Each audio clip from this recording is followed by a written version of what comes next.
రోజు పొద్దున్నే 6 గంటలకంతా లేచే నేను కనుమ రోజు ఎందుకో లేవబుద్ధి కాలేదు. విజయ్ గూడా ఇంట్లోనే ఉండిండు ఆ రోజు. సో, 10:45 అట్ట లేసున్నాము.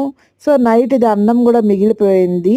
సో, దాంతోనే ఏదైనా చేద్దాం అనుకునేసి ఈజీగా పులిహోగర ప్యాకెట్ అయితే ఉన్నింది. సో దట్ పులిహోగర చేసుకొని మార్నింగ్ బ్రేక్‌ఫాస్ట్‌లో తినేసినాము.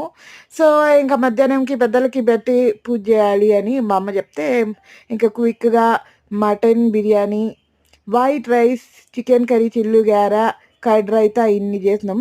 సో, విజయ్ పోయి అంగడికి పోయి చికెన్, మటన్ తెచ్చే లోపల దానికి గావాల్సిన మసాలా ఏమేమి ప్రిపరేషన్ చేసుకోవాలో అన్నీ ప్రిపేర్ చేసి పెట్టుకున్నాను. సో దట్ ఫాస్ట్‌గా అయిపోయింది.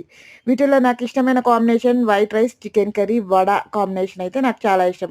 చికెన్‌లో అయితే లివర్ అంటే నేను చచ్చిపోతా.